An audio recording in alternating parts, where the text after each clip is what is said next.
Okay, so now I'm going to talk about second grade math for Monday, which is L104. And it's a 3-digit subtraction from the tens place. And so your second grader may have one of two worksheets. We have one that's a jellyfish and one that is a dolphin. And just in the front is the same, okay? But the backs are going to be a little different. So I'll just go over the front first of one worksheet, and then I'll explain the back. So on the front, this is a spiral review, so they know this, they should know this front and back, but they need to show and review it again. So write the differences. So they know the first thing that they do is they look at that symbol. That's super important. Always look at the symbol. Some of them have even circled them. There's a few of them that really like to circle them to remind themselves to actually check that symbol, and that is totally okay. And then always start at the ones.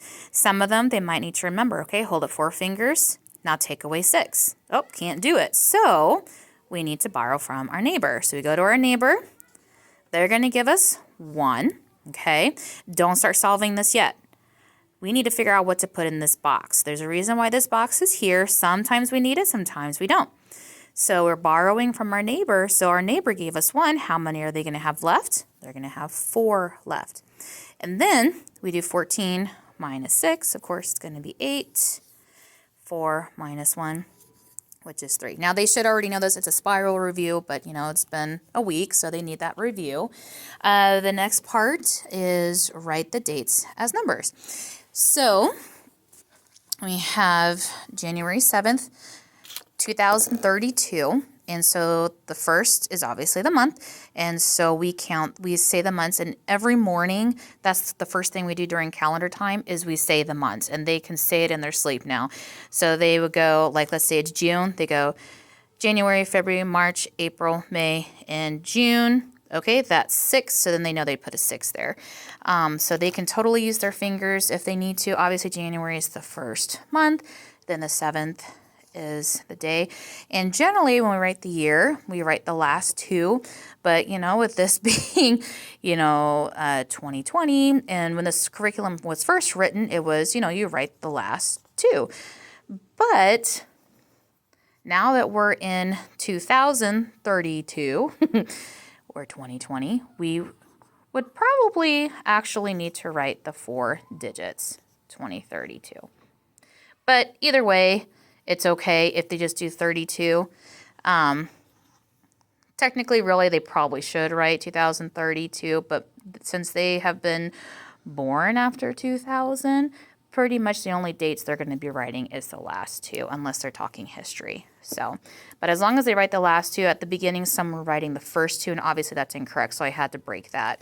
All right, so then on the back, this is the jellyfish. And so there's some examples here. And so I put an example, the first one right here, and it's just like that spiral review, except there's just an extra step. So the first thing we do is check the symbol, okay? Go to the one side, hold up 0 fingers, take 4 away. Oh, can't do it, so we need to go to our next door neighbor and ask for help. So our next door neighbor is going to give us 1. So since 4 gave us 1, how many's left? 3. All right, so we have 3. Then we take away 10 minus 4. Okay, 3 minus 1 is 2, and 8 minus 6. And so this is a perfect example when you may not need that box. And one thing that I had to break the kids of, there were a couple of them, they would see that box and automatically put a 1 in it. And so I had to really break them of that habit, where at this age level, we start with the boxes, but then near the end of the second grade year, those boxes won't be there, and they'll learn how to just put that 3 on the top. But this is just so they know they're learning where it goes to keep it in line, so they don't accidentally put it over here. Okay, so that is the back of the jellyfish and the back of the dolphin. The dolphin, if they have that one, they already know how to do this, so it's a little bit more challenging. And so it says write 3-digit numbers that require borrowing from the tens place and subtract. So this one's definitely going to take a lot more brain power. So up here, what they will need to do, they'll need to put 3 digits. Now, some of the kids, sometimes they forget 3 digits. What does that mean? So I put 3 lines down for them just to give them a little bit of a start.